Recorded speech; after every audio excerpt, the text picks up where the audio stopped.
بسم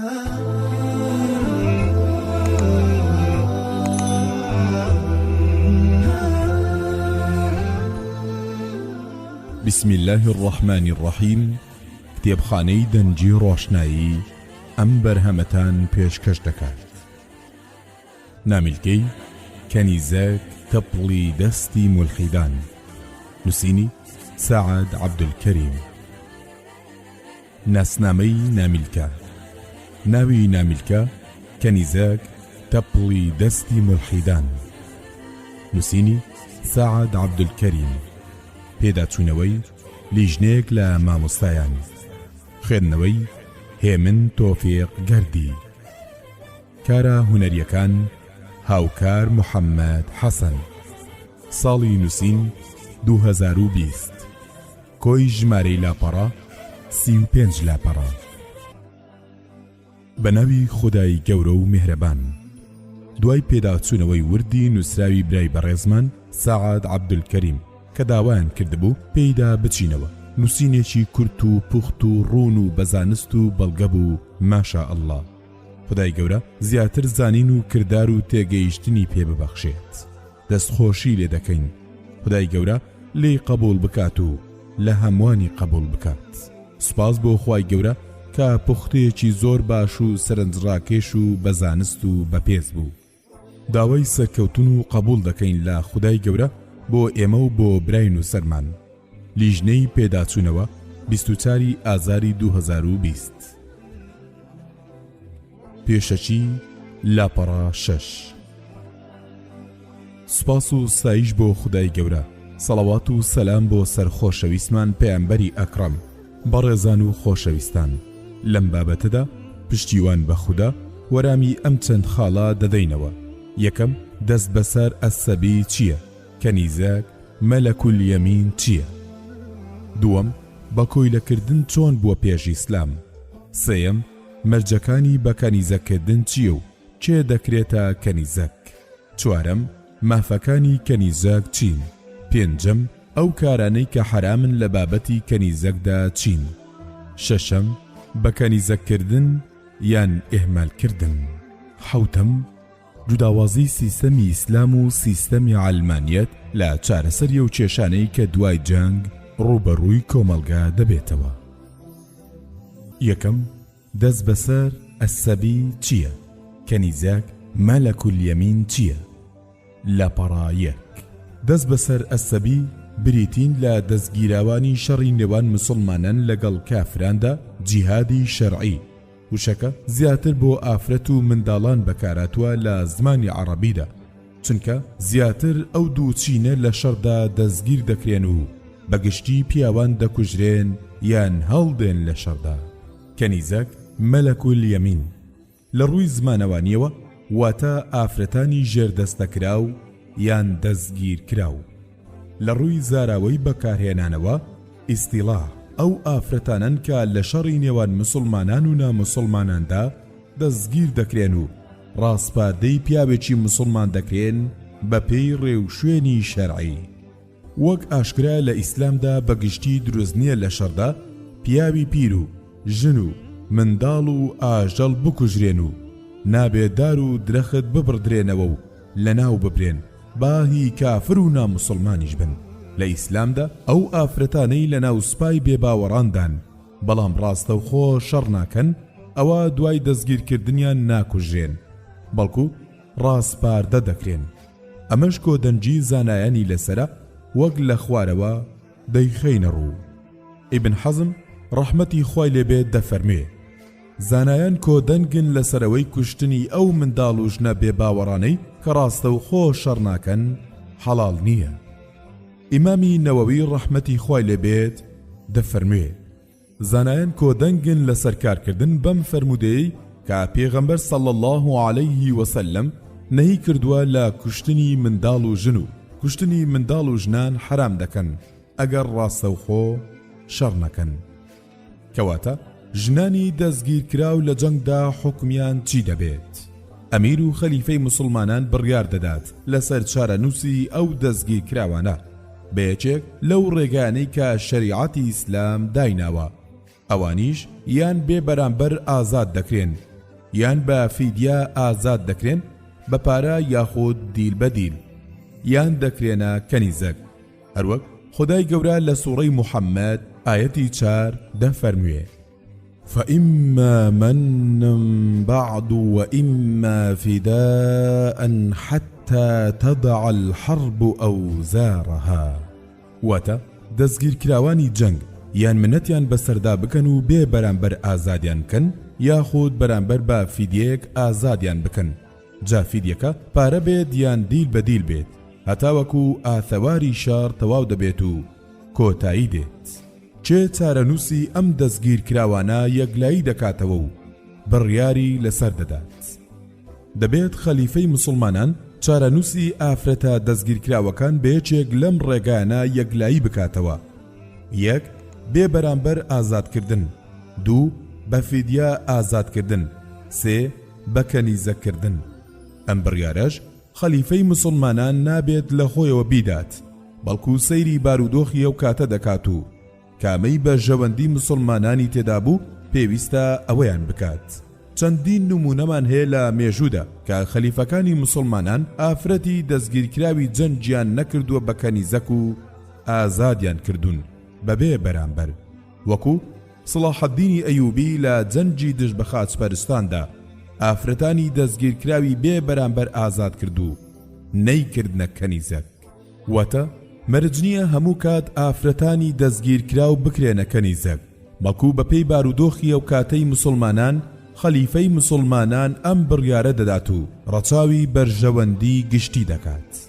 ئایا هەموو ئافرەتانی دەستگیرکراوی جەنجی نێوان مسلمانان و نامسلمانان دەتواندرێت بکرێنە کەنیزەک؟ زانایان دوو ڕای جوداوازیان هەیە. یەکەم ئیبن عەبدولبەر دەفەرمێت جمهوری زانایان لەوانە ئیمامی شافعی و مالیک و ئەحمەد لەسەرەوەن کە تەنها ئەو ئافرەتە دەستگیرکراوانە بە حەڵاڵ دەزانن بکرێنە کەنیزەک کە ئەهلی کتابن، واتە مەسیحی یاخود جوولەکەن. لەو زانایانە ئیمامی نەوەوی ڕەحمەتی خوای لێبێت دەفەرموێ بزانە کە مەذهەبی شافعی و هەموو ئەو زانانەی کە لەسەر ئەو مەذهەبن لەسەر ئەوەن کە ئەو ئافرەتە دەستگیرکراوانە ئەگەر بتپەرست بن یاخود بێباوەڕ بن و ئەهلی کتاب نەبن سەرجێیکردن لەگەڵیان دروست نییە هەتا مسلمان دەبن و هەتاوەکو لەسەر دینەکەی خۆیان بێباوەڕیەکەیان بمێننەوە حرامە سەرجێیان لەگەڵدا بکرێت. پرسیار کرا لە ئیمامی مالیک ڕەحمەتی خوای لێبێت ئایا دروستە سەرجێیکردن لەگەڵ کەنیزەکێکدا کە ئەهلی کتاب نەبێت؟ فەرمووی نەخێ، سەرجەیی لەگەڵ ناکرێت هەتا پاک نەبێتۆ لە سووری مانگانە و مسلمان نەبێت. ئیبن حەزم ڕەحمەتی خوای لێبێت دەفەرمێ دروستە بابای مسلمان هاوسەرگیری لەگەڵ ئەهلی کتاب لە مەسیحی و جوولەکە و مەجووسیەکان بکات و دروست نییە سەرجەیی لەگەڵ کەنیزەکێکی نامسلمان جگا لە ئەهلی کتاب بکات چونکە زەواجکردن لەگەڵیان دروست نییە.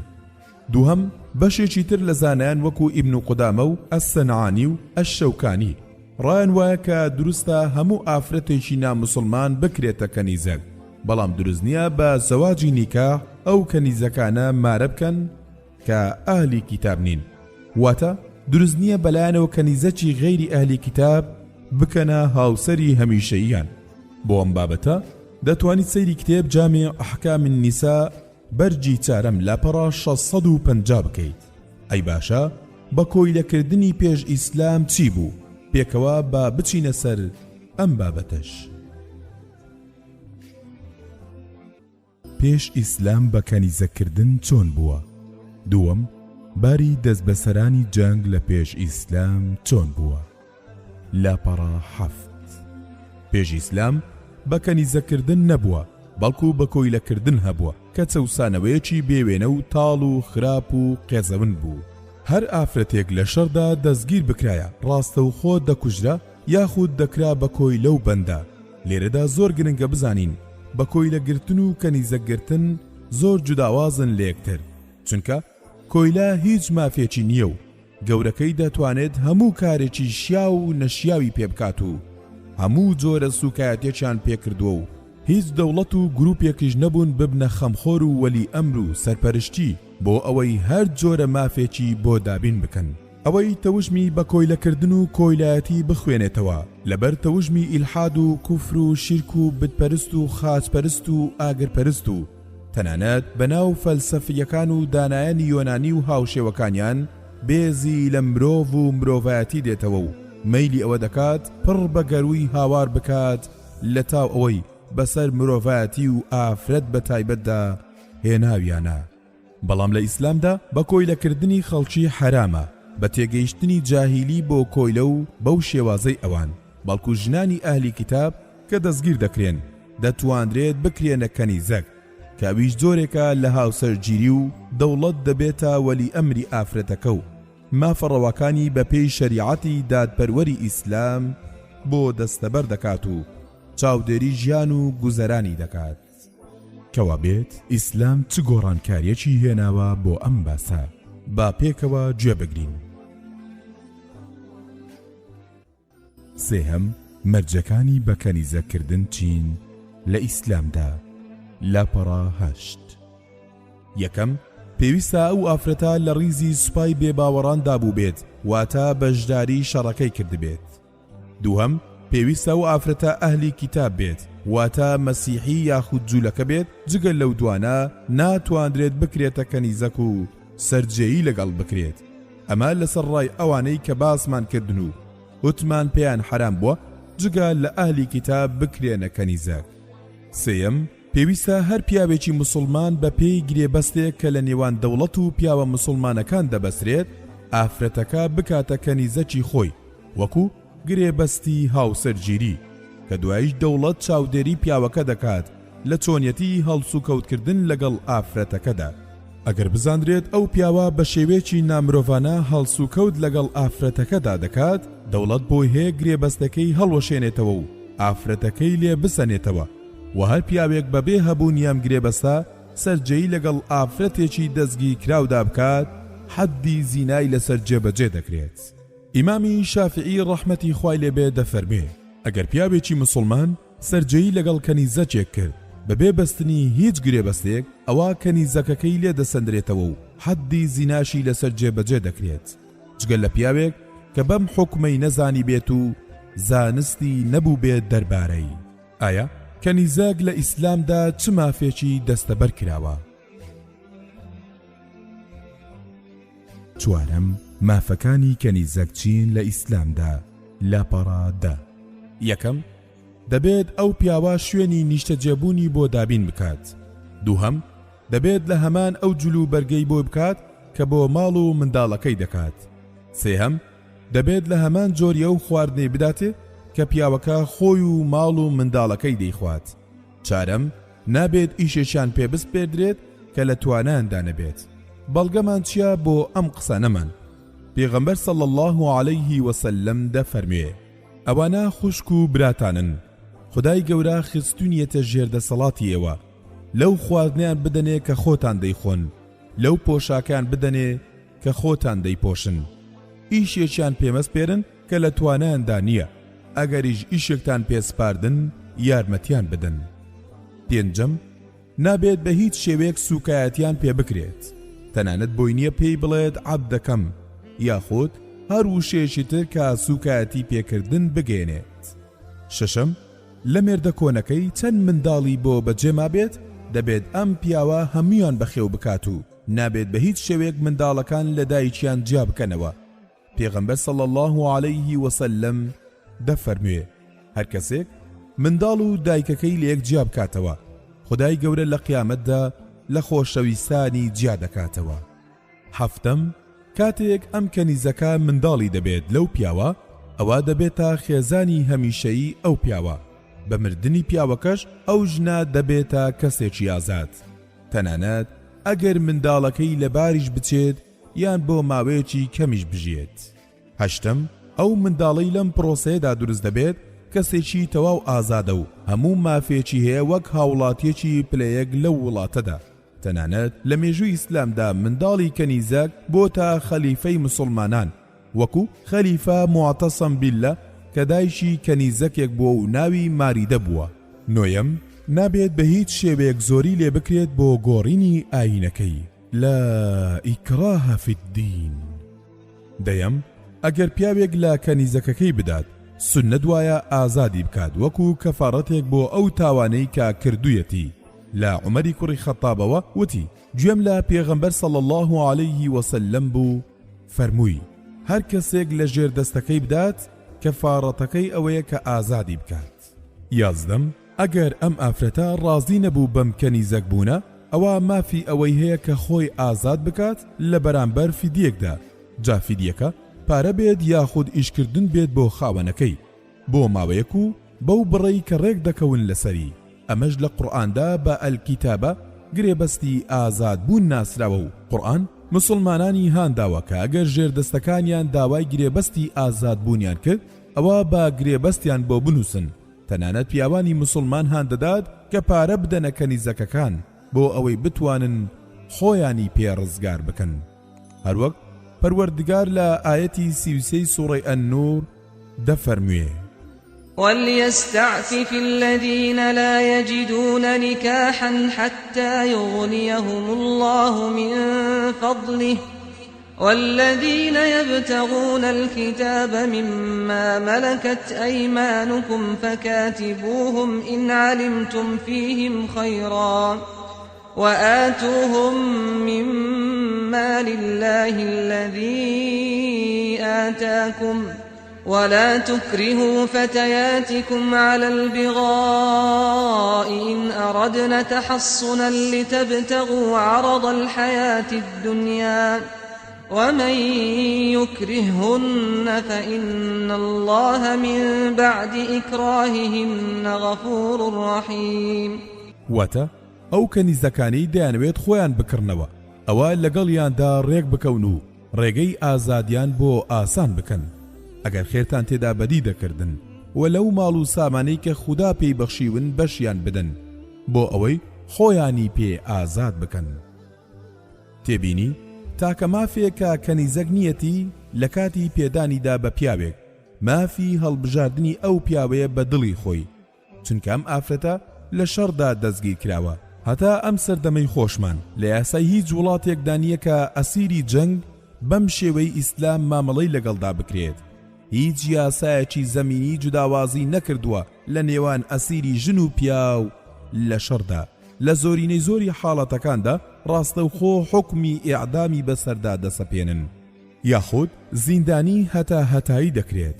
بەڵام لە ئیسلامدا ئافرەتی دەستگیرکراو زیندانیش ناکەن دوای تەواوبوونی شەڕ بەڵکو دەدرێتە دەست پیاوێکی مسلمان و پەروەردە و چاودێری دەکرێت. ئایا بدرێت بە پیاوێک و سەرپەرشتیارێکی بۆ بدوزرێتەوە یاخود ڕاستەوخۆ بکوژرێت یان زیندانی هەتا هەتایی بکرێت؟ کامیان باشترە؟ ئەگەر ئافرەتەکە زۆر ناڕازی بوو بەرامبەر بەو بڕیارە دەتوانێت خۆی بکرێتەوە و داوای نووسینی گرێبەستی ڕزگاربوون بکات لە بەرامبەر کارکردن یاخود پارە وەکو لە پێشەوە لە خاڵی 11 باسمان کرد. بۆیە تەحەدای هەموو عەلمانی و مولحیدانی سەرانسەری دنیا دەکەم یاسایەکم بۆ بهێنن جوانتر و باشتر لەم یاسایە مامەڵە بکات لەگەڵ ئەسیری جەنگدا. نابێ هەندێ ڕەفتار بکرێ بەرامبەر کەنیزەک بەڵێ زۆر شت هەیە حرامە بکرێ بەرامبەریان. پێنجەم ئەو کارانەی کە حرامن لە بابەتی کەنیزەکدا ئەنجام بدرێن چین؟ لاپەڕە 15. یەکەم نابێت دوو خوشکی کەنیزەک بدرێن بە هەمان پیاو واتە پیاوێک ناتوانێت لە هەمان کاتدا دوو خوشک بکاتە کەنیزەک لای خۆی یاخود دایک و کچ تا دوایی کە ئەمەش هەمان ماف و یاسای کچان و ئافرەتانی ئازادی مسلمانە بەشێکە لە دادپەروەری ئیسلام کە هەندێ یاسای ئازادکردنی ئیمانداران ئەم کەنیزەکانە دەگرێتەوە ئەگەرچی مسلمانیش نین. ئیمامی شافعی سەبارەت بەم ئاەتە وأن تجمع بين الأختيين إلا ما قد سلف دەفەرموێ دروست نییە هێنانی دوو خوشک لە هەمان کاتدا هەردووچیان زیندوو بن نە لە هاوسەرگیری ئاساییدا و نە لە کەنیزەکدا چونکە خودای گەورە بەڕەهایی نەهی لێ کردووە لەو ئاەتەدا. دووهەم نابێ پیاوە مسلمانەکە سەرجەیی لەگەڵدا بکات هەتا یەک جار سووڕی مانگانەی تەواو نەبێت و پاک نەبێتەوە بۆ ئەوەی بزاندرێت ئایا پێش ئەوەی ببێت بە ژنی ئەم پیاوە مسلمانە منداڵی لە سکدا نەبووە لە مێردی پێشووتری، ئەگەر دەرکەوت منداڵی هەیە پێویستە ئازاد بکرێت هەتا منداڵەکەی دەبێت. منداڵەکەی کەسێکی ئازاد و هاوڵاتیەکی پلەیەک دەبێت لە دەوڵەتە ئیسلامیەکەدا و مافی بەخێوکردنی دەکەوێتە سەر ئەو پیاوەی کە ئافرەتەکە لە ئەستۆ دەگرێت. پێغەمبەر صلی الله علیه وسلم دەفەرمێ پیاو نابێت بچێتە لای ژنێک بهێنێت کە سک پڕ بێت هەتا سکەکەی دانەنێت، و ناتوانێت بچێتە لای ژنێک کە لە سووڕی مانگانەدا بێت هەتا سووڕەکەی تەواو نەبێت. سێم، دروست نییە بە هیچ شێوەیە کاری نەشیا و بەم ئافرەتانە بکرێت، بەڵکو پێویستە شەڕەف و ناموس و کەسایەتیان بپارێزرێ کە هەر ئەمەش ئامانجی ئەم پرۆسەیەیە. هەروەک خدای پەروەردگار لە ئاەتی 33 سوڕەی ئەننور دەفەرموێ ولا تكرهوا فتياتكم على البغاء، واتە کەنیزەکەکانتان هەڵمەنێن لەسەر خراپەکاری و بۆ کاری خراپ بەکاریان مەهێنن.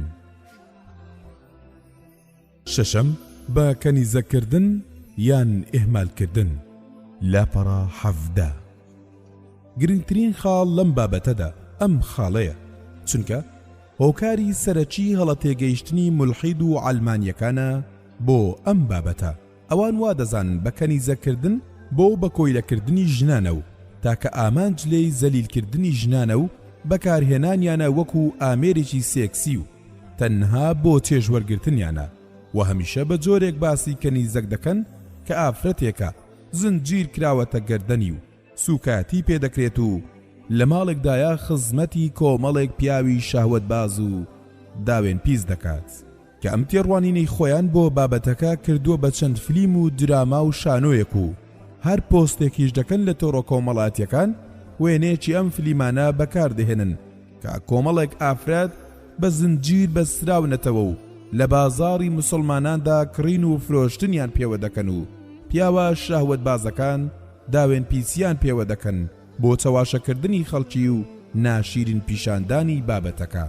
وەک چۆن لای ڕۆژئاواییە هاوبیرەکانیان ئافرەت لە مەلها و دیسکۆکان بەکاردەهێنرێت بۆ ئەم کارە و تا ئێستا هیچ مولحیدێک لەسەر مافی ئەو ژنانەی لە دیسکۆکانی ئەوروپا ڕۆژانە دەستدرێژی و سوکاتیان پێدەکرێت پۆستێکی نەکردووە و لایڤێکی نەکردوتەوە، هەڵوێستێکیشی نەنواندووە، بەڵام ئامادەیە هەموو شەوێک پۆستێک بکات یاخود لایڤ بکاتەوە و دەیان و سەدان درۆ بکات و مێژوو بشێوێنێت و خەڵکی چەواشە بکات لەسەر ئەم بابەتی کەنیزەکە لە ئیسلامدا. ئەو تێگەیشتنەی ملحیدەکان هەیەنە بۆ پرۆسەی بە کەنیزەکردن تێگەیشتنێکی تەواو دوورە لەو ئامانج و مەبەستەی کە ئیسلام هەیەی بۆی. لە ئیسلامدا ئافرەت بۆیە دەکرێتە کەنیزەک تا لە دوای جەنگ ئافرەتە بە جێماوەکان بێسەرپەرش نەبن و پیاوێک ببێتە سایە و سێبەریان و لە ڕووی مادی و معنەویەوە پاڵپشتی خۆیان و منداڵە بە جێماوەکانیان بێت. حوتەم، جوداوازی سیستەمی ئیسلام و سیستەمی عەلمانیەت لە چارەسەری ئەو کێشانەی کە دوای جەنگ ڕووبەڕووی کۆمەلگا دەبێتەوە. لەپەڕە 19.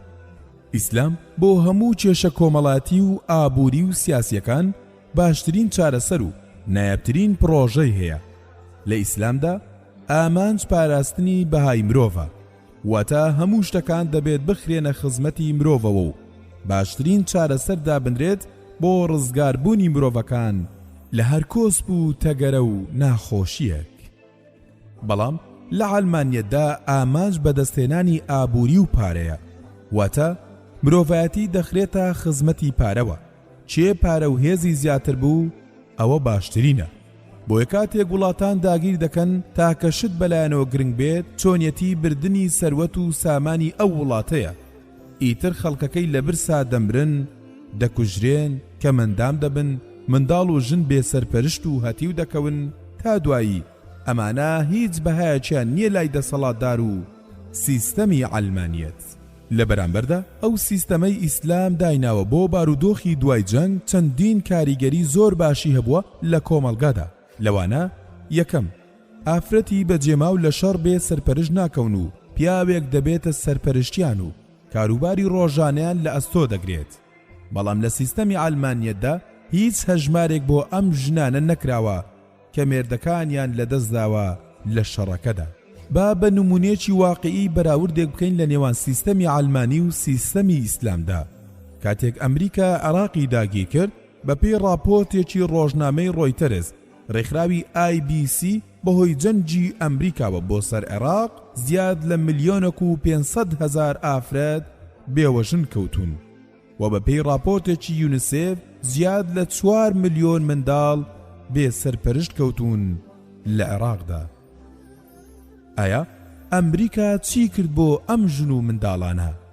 هیچ، بێ سەرپەرشت بەجێی هێشتن. حاڵی ئەم ژنانە لە ساڵی 2003 هەتا ئێستا چی بووە و بە چی گەیشتووە؟ خۆتان بڕیار بدەن.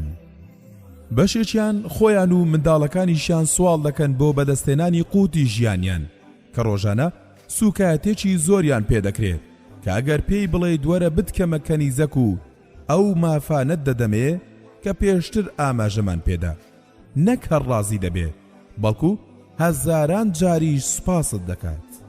بەشێکی تری ئەم ژنانە بەداخەوە دەستیان داوەتە لەشفرۆشی بۆ پەیداکردنی بژێویان. بەشێکیشیان بە خێر و خێراتی مسلمانان دەژین یاخود مسلمانێک کردوویەتی بە ژینی دووهەمی کە ملحید و عەلمانیەکان دژی ئەمەشن. تەنها هۆکارێکیش کە دژاتی فرەژنی پێدەکەن ئەوەیە کە دەیانەوێت ژنانی مسلمانان بێ سەرپەرش بکەون و پاشان بە ئاسانی بکەونە دەستیان.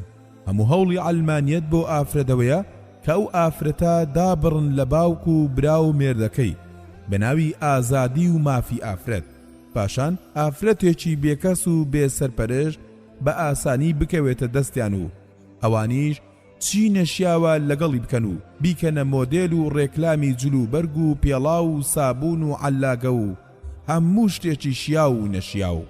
بەڵام ئیسلام درچی بەوە کردووە کە ئەگەر ژنانی کۆمەلگا پەروەردەکەری نەوەی داهاتوو بێ سەرپەرش بکەون ئەوە کارەسات دروست دەبێت لە کۆمەلگەدا. بۆیە تەنانەت ڕێگەی نەداوە کە ژنانی سوپای دوژمنیش بێ سەرپەرش بکەون و هەرزوو سپاردویانن بە پیاوێکی مسلمان و پیاوەکە بۆ تا سەرپەرشتیاری خۆی و منداڵەکانی. دووهەم، عەلمانیەت هیچ هەژمارێک بۆ فکر و هزری خەڵکانی وڵاتە ناکات کە داگیری دەکات، بەڵکو هەوڵی تەواو دەدات لە ڕێگەی ڕاگەاندنەکانیانەوە خەڵکی بەرەو جەهل و نەزانی بەرێت و سەرقاڵیان بکات بە شتی بێسوودەوە. وەکو بە چاوی خۆمان ڕۆژانە لە عێراق و کوردستاندا دەیبینین ڕاگەاندنەکان خەڵکیان گەیاندۆتە چ ئاستێک و شەو ڕۆژ مەشغوڵیان کردوون بە شتی بێبنەمایی وەکو ڤیستیڤاڵی شاجوان و ڤیستیڤاڵی ڕەنگەکان و جەژنی هاڵۆین و شەوە ئاهەنگ و لایڤ موزیک و تا دوایی و دەیان و سەدان شتی بێمانایتر. بەڵام ئیسلام هەوڵی داوە تەنانەت دەستگیرکراوەکانی سوپای دوژمنیش لە ناو کۆمەلگەکەی خۆیدا بهێڵێتەوە بۆ ئەوەی ببێتە هۆکارێک بۆ هیدایەتدانیان و دەرهێنانیان لە شەوەزەنجی کوفر و گومڕایی و بەرەو ڕووناچی ئیسلام ڕێنمونیان بکات و لە دنیا و قیامەتدا سەربەرزیان بکات کە ئەوەش ئامانجی سەرەکی ئەم دینەیە. هەروەک پەروەردگار لە سوڕەی ئیبراهیم ئایەتی 1 دەفەرموێ: كتاب أنزلناه إليك لتخرج الناس من الظلمات إلى النور بإذن ربهم إلى صراط العزيز الحميد. واتا أي محمد ئەم قورئانە کتێبێکە دامان بەزاندووە بۆت تا خەڵکی لە تاریکاییەکانی بێباوەڕی و نەزانی و سەر لێ شێواوی دەربهێنیت بەرەو نور و ڕۆشنایی ئیمان بەویستی پەروەردگاریان تا دەگەنە ڕێبازی ڕاستی ئەو خودایەی کە باڵا دەست و شایستەی سوپاسە. بۆیە لە مێژوودا زۆرێک لە کەنیزەکەکان مسلمان بوون کاتێک زانیویانە ئیسلام ئاینێکی پاک و بەسوودە بۆ مرۆڤایەتی و پیاوە مسلمانەکانیش باش مامەڵەیان لەگەڵ کردوون و هەموو مافەکانیان داون و هیچ بێڕێزێکیان پێ نەکراوە. گۆڕینی ئاینیش بەویستی خۆیان بووە نەک بە زۆر. سێەم، ئیسلام وای کردووە کە ئەم کەنیزەک و بەندانە ببنە بەشێک لە کۆمەلگە و وەچەکانیان بوونەتە هاوڵاتی پلەیەک و هەموو مافێکیان هەبووە. لە مێژووی مسلماناندا یەکێک لە دەوڵەتەکان ناوی دەوڵەتی مەمالیک بووە، واتە دەوڵەتی کۆیلەکان.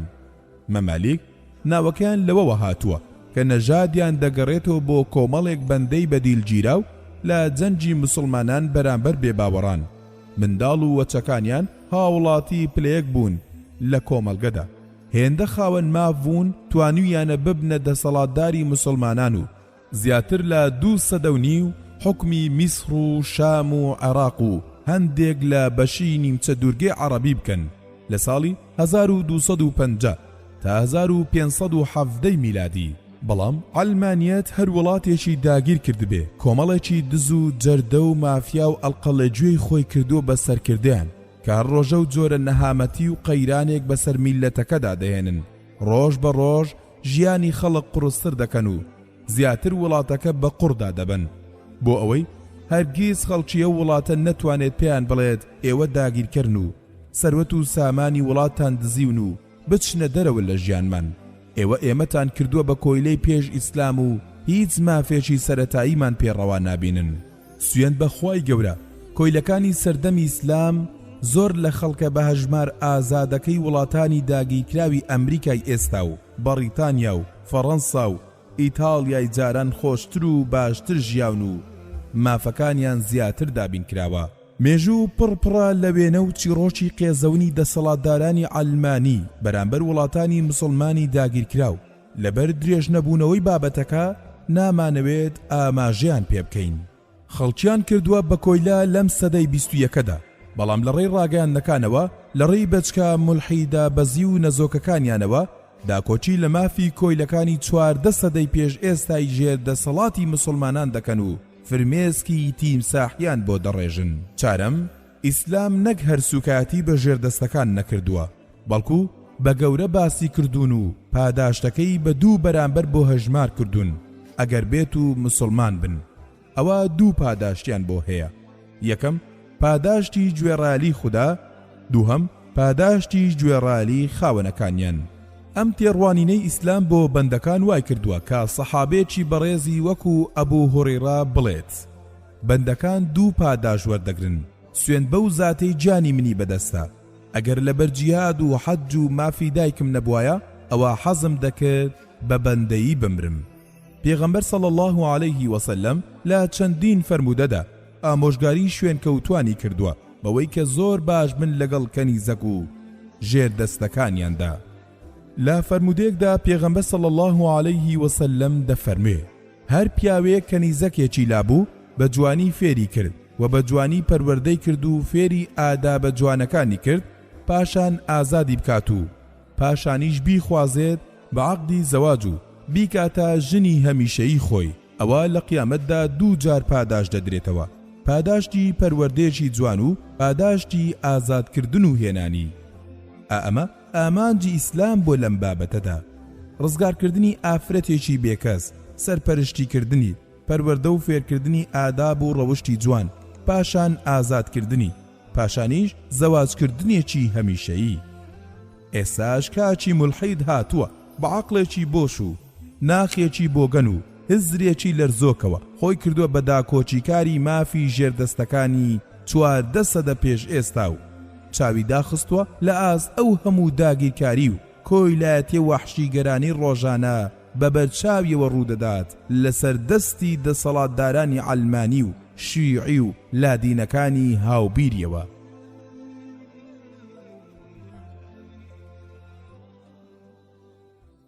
لە کۆتاییدا و بە کورتی دەڵێم لاپەڕە 28 سیستەمی بەکەنیزەکردن لە ئیسلامدا بەو مەرج و ئەحکامانەی ئیسلام دایناوە. باشترین پلانێکە کە دوای جەنگ پەیڕەو بکرێت بۆ چارەسەری ئەو دۆخە قورسەی دوای جەنگ دروست دەبێت. بەکەنیزەکردن بۆ لە ئەستۆگرتنی ژنان و منداڵانی بەجێماوی دوای جەنگە، نەک بۆ زەلیلکردنیان. بەکەنیزەکردن بۆ پاراستنی کۆمەڵگەیەکە لە بڵاوبوونەوەی فەساد و خراپەکاری و بێڕەوشتی و داوێن پیسی. هەمیشە شانازی بە ئیسلامەکەمانەوە دەکەین و خۆمان لە هیچ یاسا و شەریعەتێکی نادزینەوە و لە هەموو سەردەمێکدا بە باشترین و چاکترین بەرنامەی دەزانین بۆ چارەسەری کێشە کۆمەڵایەتی و ئابووری و سیاسیەکانی وڵات. ئەمەی لەم بابەتە باسکرا ئەحکامەکانی کەنیزەک و چۆنیەتی هەڵسوکەوت بوو لەگەڵیان بەپێی ئەو شەریعەتەی کە لە قورئان و فەرمودەکاندا هاتووە. لە غەیری ئەمە هەر خلافەت و گروپ و ڕێکخراوێکی ئیسلامی لە کۆن و لە نوێدا بە شێوازێکی تر مامەڵەی کرد بێت لەگەڵ کەنیزەکدا ئەوە ماڵ نییە بەسەر ئیسلامەوە و ئیسلام لێی بەریە. بە مولحید و ئالمانیەکانیش دەڵێن دەزانین کە ئێوە کەسایەتێکی شەهوەت بازن. هەر بابەتێکتان بۆ باز بکرێت ڕاستەوخۆ تەنها لانی شەهوەت بازەکەی دەبینن و ناتوانن و ئامادەژنین بە هیچ چاوێکی تر سەیری بابەتی ژن بکەن. بەڵامەکو باسمان کرد ئامانج لە بەکەنیزەکردن زۆر گەورەتر و فراوانترە لەوەی ئێوە بیری لێ دەکەنەوە. ئامانجلەی لە ئەستۆگرتنە، هیدایەتدانە، پاراستنە، ژیانە لە ژینگەیەکی ئارامدا، پەروەردەکردنی نەوەیەکی نوێ و ئازادە. تەحەدای هەموو مولحیدان دەکەین لە ئێستاوە هەتا قیامەت بتوانن چارەسەرێکی باشتر و گونجاوتر بهێنن بۆ بارودۆخی ئەو ژن و منداڵانەی کە لە دوای جەنگ دروست دەبێت. چارەسەرێک بێت بە کردداری جێبەجێ کرابێت و لێکەوتەی باشتری هەبێت لەوەی کە چارەسەرەکەی ئیسلام هەیبووە، نەک تەنها نووسینی سەروەڕەقە و قسەی زلیان بێت. بەڕێزان و خۆشەویستان، بەم ئەندازەیە هاتینە کۆتایی بابەتی ئەم نامیلکەیە کەنیزەک وەک تەپڵی دەستی مولحیدان. خوازیارین لە پەروەردگار ببێتە مای سوود بۆ ئێوەی خۆشەویست و مای هیدایەتیش بۆ بێدین و مولحیدەکان. داوا دەکەین لە خودای پەروەردگار لە هەموو لایەکمان قبوڵی بفەرموێت. پێتان دەڵێین ئەسەلامو عەلەیکم وەڕەحمەتوڵڵاهی وبەڕەکاتوه.